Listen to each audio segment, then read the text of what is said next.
সেই সময় আমার শিশুকাল ঠাকুরের সামনে বসে আমি শুনছি সেই ভদ্রলোক সমস্তিপুরের একজন ইংরাজির HOD, head of the department, তিনি বলছেন বড্ড ব্যাকডেটেড কথা, কিছু আপ টু ডেট কথা হলে ভালো লাগতো। ঠাকুর ঝুঁকে জিজ্ঞেস করলেন, আপনি যা করলেন এর মানে কি? বলেন কি? ওই মাত্র বললেন হ্যাঁ আপ টু ডেট, এর মানে কি? আমি সেই সময় আমার মেমোরি রিকল করে দেখছি, ইনস্ট্যান্ট আনসার করতে পারেন। উনি বেশ কিছুক্ষণ মানে আমতা আমতা আমতা আমতা করছেন। এই একটা শব্দ যার কোনো মানে হয় না, সব ক্ষেত্রে লাগাতে পারবেন। সব ক্ষেত্রে এই শব্দটা হস্যই কুতস্থ আয়কার সব ক্ষেত্রে লাগিয়ে যাবেন। এই কথাটা দিয়ে উনি করছেন, মানে বুঝতে পারছেন। ঠাকুর কিছুক্ষণ বাদেই বলছেন, আপনি তো কলেজে পড়ান? বলছে আগে হ্যাঁ। আপনি যদি কালকে গিয়ে আপনার ক্লাসের স্টুডেন্টদের বলেন আগামীকাল আপ টু 5th চ্যাপ্টার পর্যন্ত পড়ে আসবে, তার মানে অনলি 5th চ্যাপ্টার না 1 to 5th? প্রফেসর বললেন না না, একদম 1 থেকে 5, 1 to 5th। ঠাকুর বললেন আমিও তো তাই কই, একদম সৃষ্টি থেকে বর্তমান পর্যন্ত যা কিছু তাকে তো আপ টু ডেট বলা যায়। উনি বললেন যে হ্যাঁ। ঠাকুর প্রফুল্ল কুমার দাস মহাশয়কে বললেন, প্রফুল্ল ওই সৃজন প্রগতি শুনিয়ে দিই। বাণীটার প্রথম লাইন হচ্ছে, অব্যক্তের বুকে ক্ষুব্ধ সম্বেগে 10টা স্ট্যাঞ্জা আছে। উনি শুনলেন, শোনার পরে আমাদের একজন হরিনন্দন দা তিনি হিন্দিতে ট্রান্সলেশন করে বললেন, আরো একজন পাটনা হাইকোর্টের চিফ জাস্টিস প্রফুল্ল কুমার ব্যানার্জি ওটাকে ইংরেজিতে ট্রান্সলেট করে বললেন। উনি শুনলেন, শোনার পরে ধুতিটা নিয়ে বলছেন, আপনি যা বললেন আমার আন্ডারস্ট্যান্ডিং এর মধ্যে আসছে। ঠাকুর সঙ্গে সঙ্গে বললেন, আপনি আগে কারো আন্ডারস্ট্যান্ড করুন, আপনার আন্ডারস্ট্যান্ডিং নরমালি হবে। আমি যখন যার আন্ডারস্ট্যান্ড করব, আমার আন্ডারস্ট্যান্ডিং, আমার বোঝা এবং বোঝা অনুযায়ী চলা এবং চলা অনুযায়ী হওয়া এবং করা ঠিক একই রকম পদ্ধতি যেগুলো। কিরকম? সবসময় গৌতমের কথাকে অবলম্বন করে, সোমনাথের বিষয়কে উপস্থাপনাকে আশ্রয় করে, গৌতমের বর্ণনাকে অবলম্বন করে আমরা আমাদের আকাশের নিচে, আমাদের নীল আকাশের নিচে মাটির ওপরে আমরা একটার পর একটা চলমান বহমান প্রবহমান জীবনকে যখন আমরা প্রত্যক্ষ করতে পারবো, ঠিক ঠিক ঠিক তখনই আমাদের কাছে হাতে ধরা ছোঁয়ার মতন, মন দিয়ে, চোখ দিয়ে, নাক দিয়ে, ঘ্রাণ নিয়ে বোঝার মতন, হৃৎপিণ্ডের ভেতরে ওঠা নামা করার মতন আমরা অনুভব করতে পারবো যে কেমন করে এই লিবিডোইটিক ডেভেলপমেন্ট, সুরতের ঊর্ধ্ব গতি বিবর্তন কেমন করে সম্ভবপর। ভারতবর্ষের বাংলায় যাকে শেক্সপিয়ার বলা হয়, কাকে বলা হয়? Spine of the stage. এই বাংলায় কাকে বলা হয়? ভারতবর্ষের শেক্সপিয়ার, বাংলা শেক্সপিয়ার কাকে বলা হয়?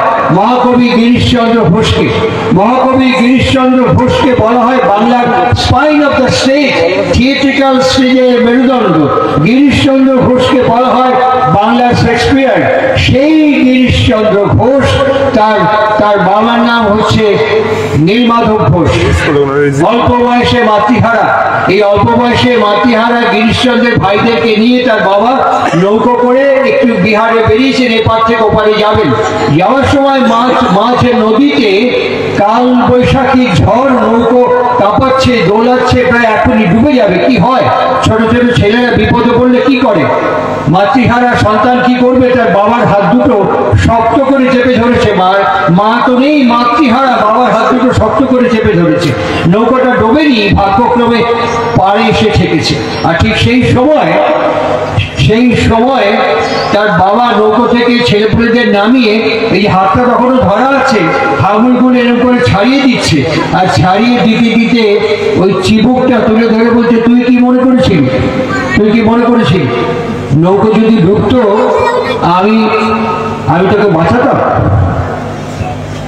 এই প্রশ্ন যদি বাপের মুখে ছেলে শোনে কি হয়? বাপের মুখের দিকে হাঁ করে তাকিয়ে আছে, আমি বলে ছাড়িয়ে দিয়ে বলল, নৌকো যদি ডুবতো আমি তোকে বাঁচাতাম না, আগে আমি নিজেকে বাঁচাতাম।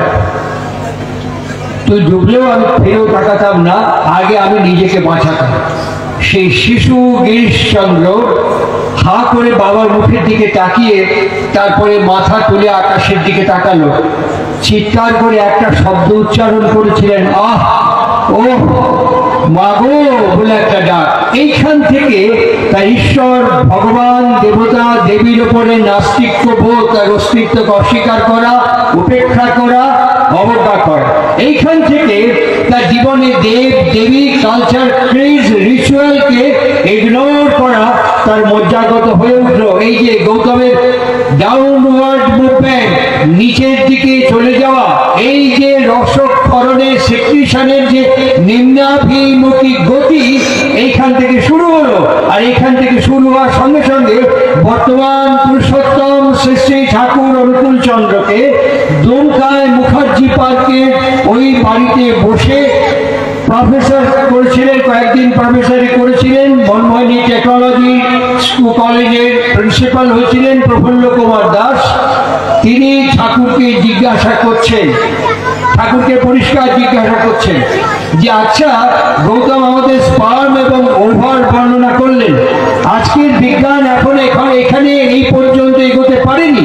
যেমন গৌতম কিছুক্ষণ আগে বললেন যে চেতনাকে গুটিয়ে মস্তিষ্কে নিয়ে আসা, এখনো 2023 ডিসেম্বর 21 ডিসেম্বর এখনো পর্যন্ত সারা বিশ্বের বিজ্ঞান আমাদের বলতে পারেনি যে আমাদের মস্তিষ্কের সঙ্গে আমাদের চেতনার সম্পর্ক কি।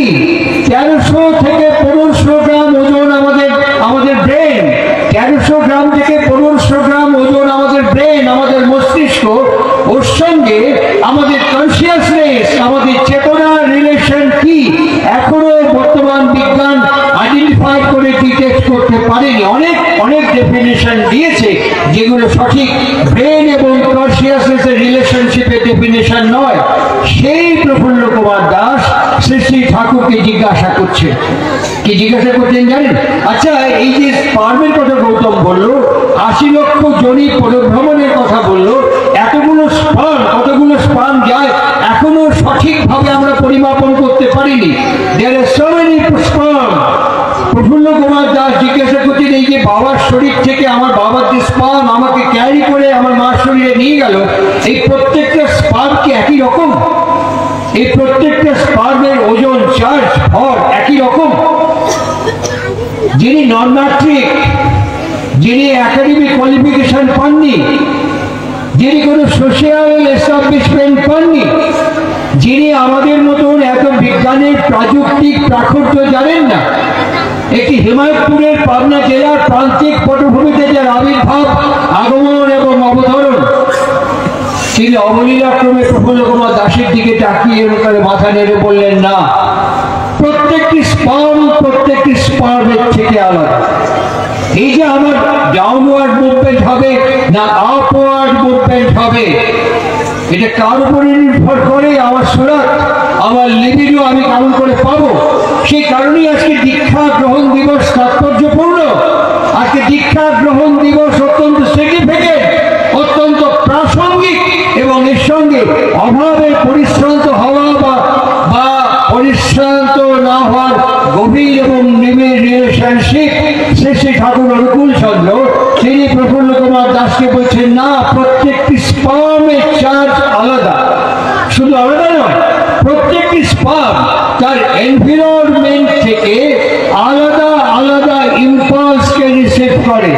প্রত্যেকটি স্পার্ম এনভায়রনমেন্ট থেকে, পরিবেশ থেকে আলাদা আলাদা ইম্পালসকে রিসিভ করে, এবং ওভাও সাইমালটেনিয়াসলি আলাদা আলাদা ইম্পালসকে রিসিভ করে। যার সঙ্গে যার সিমিলারিটি ঘটে সেখানে তার ম্যাচ হয়, সেখানে চার্জ করে, এবং সেখানে জায়গত ক্রমান্বয়ে ফিটাসের দিকে মুভ করতে শুরু করে, আমাদের অস্তিত্ব তৈরি হয়। উনি বলছেন ওইখানেই সবকিছু ঠিক হয়ে গেছে। তাহলে আমার শরীরের স্পার্ম এবং আমার বেটার হাফ, আমার মিসেসের শরীরের ওভার, কোন এনভায়রনমেন্ট থেকে কোন ইম্পালসকে রিসিভ করবে, that depends upon my culture, that depends upon my practice, that depends upon my rituals. সেই কারণে Nobel laureate doctor Alexis Carrel উচ্চারণ করেছিলেন তার ম্যান দি আননোনের মধ্যে, doing practice is habit habit and habit turn into instinct, and instinct is a condensed form of our character. আজকে দীক্ষা দিবসে, আজকে দীক্ষা দিবস গ্রহণ অনুষ্ঠানে অত্যন্ত প্রাসঙ্গিক বর্তমান পুরুষোত্তম শ্রী শ্রী ঠাকুর অনুকূল চন্দ্র আমাকে মর্নিং টিল নাইট এবং লাইফ লং আমাকে কি অনুশাসন প্রদান করে কি প্র্যাকটিস করতে বলছেন, কি প্র্যাকটিস করতে বলছেন, কি আমাদেরকে বলছেন, যার সঙ্গে গৌতম কিছুক্ষণ আগে বললেন নটির দ্বারের কথা, যার সঙ্গে শান্ত মতের সঙ্গে সনাতন মতের একটা অপূর্ব অসাধারণ অভূতপূর্ব সেতু বন্ধন করেছেন মহর্ষি ব্যাস প্রণীত শ্রীমদ ভাগবত উচ্চারণ করছেন। তোমার মুখমণ্ডলে কয়েকজন ঋষিকে বাস করতে দেওয়া হয়েছে। তোমার নাক দেওয়া হয়েছে কি ধ্যান গ্রহণ করার জন্য, তোমার কান দেওয়া হয়েছে কি শ্রবণ করবার জন্য, তোমার মুখ দেওয়া হয়েছে কি উদ্গীত করার জন্য। আর তুমি কি গ্রহণ করছো? বাণী গুণানুপাথানাম। পরিষ্কার ভাবে মহর্ষি ব্যাস বলছেন বাণী গুণানুপাথানাম। কোন বাণী, কোন গুণকে আমি কথন করব, শ্রবণ করব, বর্ণন করব? শ্রবণা মঙ্গলম। কি শ্রবণ করবো যে আমাকে মঙ্গল নিয়ে আসতে পারে? কি শ্রবণ করবো যে আমার মঙ্গল এবং কল্যাণ নিয়ে আসতে পারে? শ্রী কৃষ্ণ গুণানুপাথানাম। এই কৃষ্ণ কথাটি কি শ্রী শ্রী ঠাকুর অনুকূল চন্দ্রের কাছে যখন জিজ্ঞাসা করা হয়, উনি সঙ্গে সঙ্গে বললেন ডিকশনারি দেখতে। আপনারা দেখে নেবেন, কয় ফলা পেটকাটা মধ্যাহ্নেশ্বয় হসন্ত কৃষ থেকে কৃষ্ণ কথাটি উৎপন্ন হয়েছে। তার মানে হচ্ছে কাল্টিভেশন, কর্ষণ। তার মানে হচ্ছে কর্ষণ করা। তাহলে আমার সাথে আমার জীবনের সাথে আমার বাবা এবং মা আমাকে যে পৃথিবীতে নিয়ে এসছে, ওরা দুজনে কি কর্ষণ করেছেন। এবং আমি দীক্ষা নেওয়ার পর আমি 24 আওয়ার্স কি কর্ষণ করছি। আমাকে উপনিষদ এ বিষয়ে আলোকপাত করেছেন, যাকে বেদান্ত বলা হয়। উপনিষদের অনেক কথার মধ্যে একটা ছোট্ট শব্দ উচ্চারণ করছি, পরাঞ্চি খানি। ব্যাসকে জিজ্ঞাসা করা হয়েছে, যার ছদ্মনাম মহর্ষি বাদরায়ণ। জিজ্ঞাসা করা হয়েছে, আচ্ছা এই মানে এই শব্দটি কেন ব্যবহার করলে? তখন উত্তর দিয়ে বলছেন, তোমার ভেতরে এই দুটো গুণ ঈশ্বর ভরে দিয়েছেন। গৌতম বলছিল যে আমার ওই 10 মাস 10 দিনে আমাকে ঈশ্বর সব ভরে দিয়েছেন। ইয়েস, তোমার ভেতরে এই গুণগুলো ভরে দেওয়া হয়েছে। কি? সব সময় বহির্মুখী আকর্ষণ, সব সময় এক্সেন্ট্রিক অ্যাটিটিউড, সব সময় বহির্মুখী আকর্ষণ। আচ্ছা, ঈশ্বর তো জানতেন, ঈশ্বর তো চাইতেন যে আমি তন্মুখী হই। আমাকে বহির্মুখী করলেন কেন?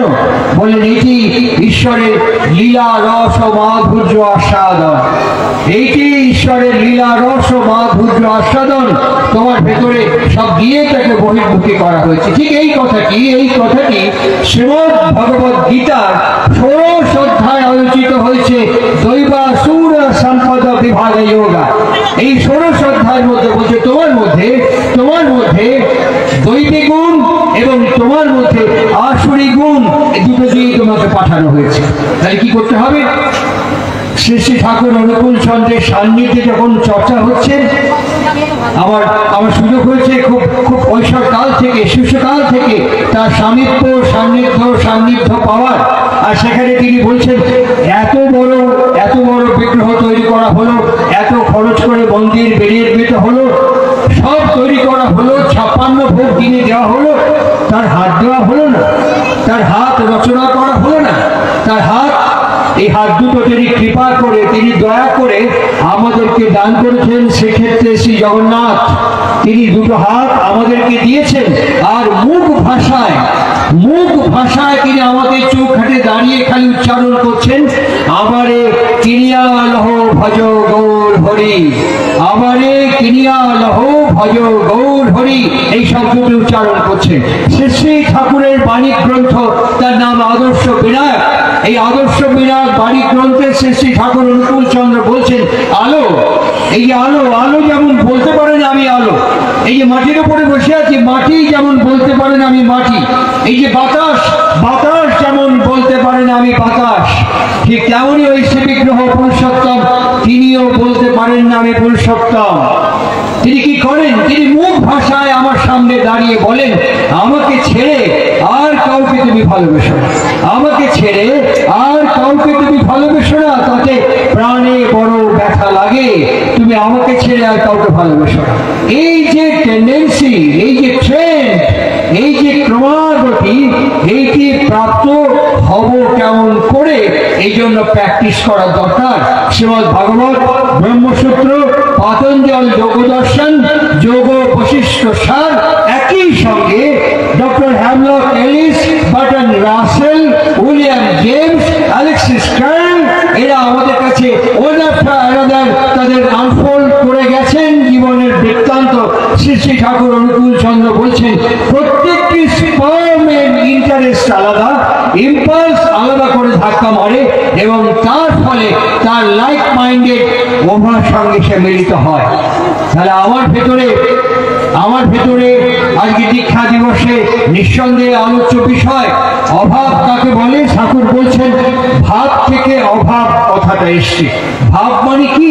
ঠাকুর ডিকশনারি খুলে দেখালেন, ভয় দীর্ঘ ভূ, ভূ থেকে ভাব কথাটি উৎপন্ন হয়েছে। ইংরেজিতে যাকে বলা হয় টু বি, আমার হওয়ার আবেগ। আমার হওয়ার আবেগ কেমন? এটা তো প্রিডেস্টিন, অল আর প্রিডেস্টিন। আমার হওয়ার আবেগ কেমন হবে এটা তো আমার বাবা মা ঠিক করে দিয়েছেন। তাহলে এই দীক্ষা দিবসের সঙ্গে অভাবের সঙ্গে বিবাহের নিবিড় এবং গভীর সম্পর্ক আছে, আর এই বিবাহের সঙ্গে প্রজননের গভীর এবং নিবিড় সম্পর্ক আছে। তাই শ্রী শ্রী ঠাকুর অনুকূল চন্দ্র এসে বললেন, একটা মানুষের জীবনে তিনটে জিনিস প্রয়োজন: ideal, self and environment. Ideal, self and environment, এর সঙ্গে জড়িত হচ্ছে দীক্ষা, এবং দীক্ষার সঙ্গে জড়িত হচ্ছে শিক্ষা, এবং শিক্ষার সঙ্গে জড়িত হচ্ছে বিবাহ। আগামী প্রজন্ম এবং আগামী প্রবহমানতাকে ঠিক করতে গেলে পরে এই যদি না হয়, তাহলে what is libido, what is downward and what is upward আমরা কি ডিটেক্ট করতে পারবো না। তাই ঠাকুর বললেন, এক আদেশে চলে যারা, এক আদেশে চলে যারা, তাদের নিয়েই সমাজ গড়া। সমাজ কি? সমাজ কাকে বলে? এমন একজন পার্সোনালিটি এসেছে ঠাকুর অনুকূল চন্দ্র, যার সান্নিধ্যে এসে আমরা একটু একটু করে পেঁয়াজের খোসা ছাড়াবার মতন শব্দের খোসা থেকে তার মর্মকে অনুভব করতে পেরেছি। সম এবং অজ। সম মানে হচ্ছে একসঙ্গে, অজ মানে হচ্ছে গতি। যখন একই গতিতে একই সঙ্গে চলে তারই নাম হচ্ছে সমাজ ব্যবস্থা। আমাদের সমাজ ব্যবস্থাকে সমাজ বলা যায় না। ঠাকুর বাণীতে শেষ লাইনে বলছেন, দেশ কোথাকার, শুধু চিৎকার, শিয়াল ডাকে ফেউ। এইরকম একটি সমাজ ব্যবস্থার মধ্যে তিনি নতুন সমাজ ব্যবস্থা পত্তন করতে এসে প্রথমেই বললেন, দীক্ষা গ্রহণ করতে হবে। আজকে যারা কনভেন্টে পড়ে, আজকে যারা ইংলিশ মিডিয়ামে পড়েন, আজকে যারা বিজ্ঞানের দু একটি সামান্য সামান্য শব্দ নাড়াচাড়া করছেন, সামান্য সামান্য বিষয়কে নাড়াচাড়া করছেন, তাদের সান্নিধ্যে দাঁড়িয়ে বলতে ইচ্ছে করে, পাবনা জেলায় তখন অখ্যাত পটভূমি, প্রান্তিক পটভূমি। আজকে আমাদের ঈশ্বর এসএল আদিত্য পাঠাবেন কিছুদিনের মধ্যে সূর্য পরিক্রমা করতে। শ্রী শ্রী ঠাকুর অনুকূল চন্দ্র পদ্মার পাড়ে বসে আছেন। ঠাকুর অনুকূল চন্দ্র তাকে জিজ্ঞাসা করছেন, কুষ্টিয়ার এক বিশেষ ভক্ত, ঠাকুর এখনকার কিছু কিছু বিজ্ঞানী বলছেন সূর্য এতদিন ধরে এই তাপ বিকিরণ করতে করতে একটা সময় আগামী নিয়ার 100 ইয়ার্সের মধ্যে সূর্যের তাপ ক্ষয় হয়ে যাবে। আপনার কি মনে হয়? ঠাকুর বললেন, আমার তা মনে হয় না, আমার তা মনে হয় না। কি করে মনে হয় না বলতে পারবো না। তিনি বলছেন, আমার তা মনে হয় না।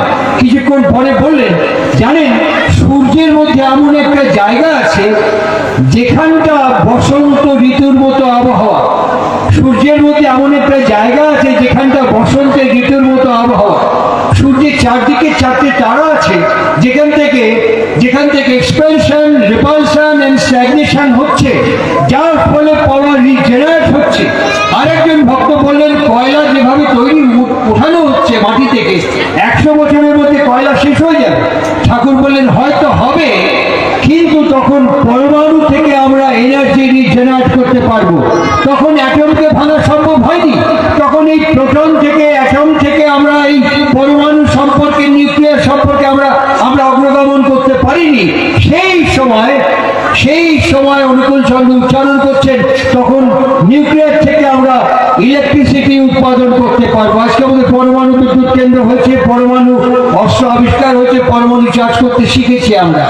কার কাছে বসে আছি? কোন ব্যক্তিত্বের কাছে বসে আছি? কোন মস্তিষ্কের কাছে বসে আছি? কোন জীবনের কাছে বসে আছি? আর এখানে বসে থাকবো, আমার ইচ্ছে মতো আমি চলবো, আর তার ইচ্ছা মতো তার কাছে চাইবো, আর তিনি আমার ইচ্ছে মতো দান করবেন। ঠাকুর একটি বাণী দিয়ে বলছেন, কেশব কেশব যাচ্ছ কত, কেশব কেশব যাচ্ছ কত, চাইছো সব হিসেব মতো। বলি কেশব কি তোর বাপের চাকর? করবে সব তোর সময় মতো। আমরা এরকম হলে খুব ভালো হতো। ঠাকুর একদিন আক্ষেপ করে বলছেন, শালা আমি যদি অনুকূল না হয়ে টাকা হয়ে জন্মাতাম তাহলে মানুষের ঢের ভালোবাসা পেতাম। ভুল হয়েছে অনুকূল হয়ে জন্মানোর ফলে, তাই মানুষের ভালোবাসা পেলাম না আমি। আমার কাছে লোকে আসে চাওয়ার জন্য, পাওয়ার জন্য, আমার জন্য মানুষ খুব কমই আসে। এই আক্ষেপ মহাপ্রভু করে গেছেন। বহিরঙ্গ সঙ্গে শুধু নাম ও সংকীর্তন। এই আক্ষেপ চৈতন্য চরিতামৃতের মধ্যে শ্রীমন মহাপ্রভু করে গেছেন। তিনি বলছেন, বহিরঙ্গ সঙ্গে শুধু নাম ও সংকীর্তন, আর অন্তরঙ্গ সঙ্গে শুধু প্রেম ও আলাপন। কজন পেয়েছিলেন? 3.5 জন পেয়েছিলেন, মাত্র 3.5 জন পেয়েছিলেন। শ্রীরামকৃষ্ণ কজন পেয়েছিলেন? খুব সামান্য কিছু মানুষ পেয়েছিলেন। আর এটা পেতে গেলে পরে ধাক্কা কেমন করে দিতে হয়, ধাক্কা কেমন করে পেতে হয়, আমাদের ফিরতে হয় তার লীলা মাধুর্যের জীবনে। দক্ষিণেশ্বরের ভবতারিণী মন্দির, যানবাজারের পাঁচালী লোকমাতা রাসমণি বসে আছেন, মায়ের পূজার্চনার মধ্যে ঠাসিয়ে কামারপুকুরের একজন অখ্যাত পরিবারে জন্মগ্রহণ করা একটি অখ্যাত মানুষ যানবাজারের রানীর গালে ঠাসিয়ে একখানে চড় মেরেই হাত গুটিয়ে কাচুমাচু হয়ে বলছেন, আমি মারিনি, আমি মারিনি গো। মা আমায় বললে দে দে, বেটির গালে ঠাস করে একটা চড় মেরে দে। বলি এখানে বসেও মোকদ্দমা চিন্তা করছে। কি করলেন? ঠক্কর দিলেন। কি করলেন? আঘাত করলেন। কি করলেন? ডাইভার্ট করলেন। কি করলেন? কনভার্ট করলেন। কি করলেন? অ্যাক্সিলারেটেড করলেন। এটাকে দীক্ষা বলা হয়। ঠিক একে আপনারা ডিকশনারি খুলে দেখবেন, দয় দীর্ঘই ক্ষীয় হসন্ত। দিক মানে হচ্ছে অ্যাক্টিভেট করা, ইম্পার্ট করা, অ্যাক্সিলারেটেড করা, প্রবর্তন করা, এর নাম হচ্ছে দীক্ষা। ওটাকে কনভার্ট করে দেওয়ার ফলেই তিনি কনভার্ট হয়ে গেলেন। তার সেজ জামাই মথুরামোহন বিশ্বাস, তিনি শ্রীরামকৃষ্ণকে সরাসরি প্রশ্ন করছেন যে ঠাকুর যখন তোমার কাছে এসে বসে থাকি তখন মনে হয় পারবো, কিন্তু যখন তোমার কাছ থেকে চলে যাই তখন যে পরিবেশের মধ্যে পড়ি তখন আর নিজের বিশ্বাসকে ঠিক রাখতে পারি না। এই বিশ্বাস কেমন করে হবে ঠাকুর? আর ঠাকুর অনুকূল চন্দ্র তার এই সত্যানুসরণের মধ্যে একটি শব্দ ব্যবহার করেছেন, গভীর বিশ্বাসে সবই হতে পারে। একটি শব্দ ব্যবহার করেছেন, গভীর বিশ্বাসে সবই হতে পারে। বিশ্বাস করো, যা চাও তাই পাই। এই শব্দটি ব্যবহার করেছেন। এই শব্দটি শ্রীরামকৃষ্ণ ব্যবহার করেছেন। তিনি বলছেন, বিশ্বাস করো, বিশ্বাস করো। বিশ্বাস তো করতে চাই ঠাকুর, বিশ্বাস যে আসে না, কেন আসবে না? বলি জন্মের পর এই যে কুণ্ডু এখানে বসে আছে, ও আমাকে কিছুক্ষণ আগে বলছিল বাবাকে বাবা, মাকে মা বলে বিশ্বাস করি। বিশ্বাস কখনো টলে না, তাই তো? আমাকে কিছুক্ষণ আগে ওই ঘরের মধ্যে বসে বলছিল, ঠিক শ্রীরামকৃষ্ণের কথাই উচ্চারণ করেছিল। শ্রীরামকৃষ্ণ একইভাবে সেজবাবু মথুরামোহনকে বলছেন, বলি ছোট্টবেলায় মা একটা লোককে দেখিয়ে বললে, এ হলো কে তোর বাপ। একটা দামড়া ছেলেকে দেখিয়ে বললে, এ হলো কে তোর দাদা। একটা ঢিঙ্গি মেয়েকে দেখিয়ে বললে, এ হলো কে তোর দিদি। শালা আজন্ম লোকটাকে বাপ, ওকে দাদা আর ওকে দিদি বলে মেনে আসলি। ডিএনএ টেস্ট করতে হয়নি, আজীবন মেনে আসলাম। কেন?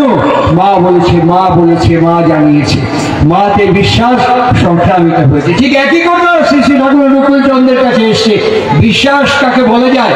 ঠাকুর এটাকে বাইল্যাটারাল এক্সপ্লেন করেছেন, বাইল্যাটারাল এক্সপ্লেন করেছেন। তার ছোট ছেলে তখন MBBS করে MS করে ঠাকুরকে জিজ্ঞাসা করতেন, বাবা তুমি যে বলেছো গভীর বিশ্বাসে সবই হতে পারে, what is conviction, what is believeness, বিশ্বাস কাকে বলে? তার ছোট ছেলেকে ডাক্তার, আর যিনি আনসার করছেন তিনি নন ম্যাট্রিক, আর যাকে উত্তর দিচ্ছেন তিনি MBBS MS ডক্টর, তাকে তিনি বলছেন, বাপুন শোনা, বলি এই যে তুমি নিঃশ্বাস নিচ্ছ বাতাস থেকে, এই শ্বাস তোমার নাকের মধ্যে লোম আছে, কি পুরুষ কি নারী, কি ছেলে কি মেয়ে, প্রত্যেকের নাকের মধ্যে লোম আছে। এই বাতাসটা যখন নিচ্ছ নাকের লোমগুলো ওটাকে বিনায়িত করে তোমার লাং অ্যালভেওলির মধ্যে ওটাকে পৌঁছে দিচ্ছে। আর যদি এখানে একটা ব্লোয়ার চার্জ করে যায় কি হবে? গৌতম এখনই বলবে আমরা হার্ট অ্যাটাক করে মরে যাবো। এখানে যদি ব্লোয়ার চার্জ করে যায় জোরে, আমরা সঙ্গে সঙ্গে হার্ট ফেল করবো। একটা খালি সিরিঞ্জ পিস্টনটা টেনে যদি আমার ইন্টারভেনাস প্রিক করা যায়, সঙ্গে সঙ্গে আমি মরে যাবো। কেন? ওটা বিনায়িত হবে না, ডাইরেক্ট ওই বাতাসটা দিয়ে আমার লাং অ্যালভেওলিতে পৌঁছবে, আমি হার্ট ফেল করবো। নাকের মধ্যে লোম আছে, তাদেরকে বিনায়িত করে নিয়ে যাচ্ছে। ডাক্তার ছেলে এই কথাতে সন্তুষ্ট হয়নি, তিনি কনসিয়াসলি জানেন আমার বাবা নন ম্যাট্রিক। তিনি ওই জন্য জটিল এবং কুটিল প্রশ্ন আবিষ্কার করলেন, করে বললেন, বাবা আমি তো বড় হয়েছি, আমার নাকে না হয় লোম আছে, কিন্তু বাবা এক্ষুনি যে ছেলে বা মেয়ে জন্মালো, এক্ষুনি এই মুহূর্তে, তার তো নাকে লোম নেই, তাহলে তার ক্ষেত্রে এটা বিনায়িত কি করে হবে? তাকে প্রশ্ন করছেন যিনি সূর্যতে না গিয়েও বসন্ত ঋতুর মতো আবহাওয়া বলছেন। তার কাছে প্রশ্ন করতেন যিনি রিপালশন, স্ট্যাগনেশন এবং এক্সপ্যানশনের বর্ণনা করছেন। তার কাছে প্রশ্ন করছেন যিনি এখানে বসে চাঁদের বর্ণনা করছেন, চাঁদের ভেতরে যেটা সূর্যের দিকে সেটা লাইটেড, যেটা সূর্যের এগেনস্টে সেটা ডার্ক, যিনি বর্ণনা করছেন হিমায়তপুরে পদ্মার বদের ধারে। তার কাছে ডক্টর ছেলে জিজ্ঞাসা করতে যান নাকের লোম নেই, এই মাত্র যে শিশু জন্মগ্রহণ করলো। ঠাকুর অনুকূল চন্দ্র টুঙ্কের অফানায় আনসার করে বলছেন, হ্যাঁ তার নাকের লোম নাই বাবা, কিন্তু তার সিলিয়া আছে নাকের মধ্যে। টক ঝাল তেতো মিষ্টি ঠোঁটের মধ্যে সিলিয়া আছে, নাকের মধ্যে সিলিয়া আছে। আর মার ফেলোপেন টিউব এরকম করে আছে, যেখান দিয়ে আমার বাবার শরীর থেকে ওই ফেলোপেন টিউব আমাকে এরকম করে নিয়ে গিয়ে আমরা মন্ত্রের মধ্যে বলি, ওম সহস্র শীর্ষ সহস্রাক্ষ সহস্রপাত অত্যাতিষ্ঠ দশাঙ্গুলম। এই যে এইভাবে সিলিয়া নিয়ে গিয়ে আমার মার ইউটেরাসের মধ্যে অ্যামনিটিক ফ্লুইড ক্ষীর সমুদ্রের মধ্যে আমাকে ফেলে দিচ্ছে। এইখানে ঠাকুর বলছেন ওইখানে লোম নেই বটে, কিন্তু সিলিয়া আছে। তার ছেলে হা করে তাকিয়ে থাকে। এই সিলিয়া মুভ করবে অ্যাজ পার দি টিউনিং। কিভাবে? আমার জন্মের ক্ষণ সময় ওই ইম্পালস, ওই টিউনিং, ওই ওজন এবং ওই সিমিলারিটির উপর ভর করে আমার সিলিয়ারি মুভমেন্টটা গ্রহণ এবং বর্জন করবে।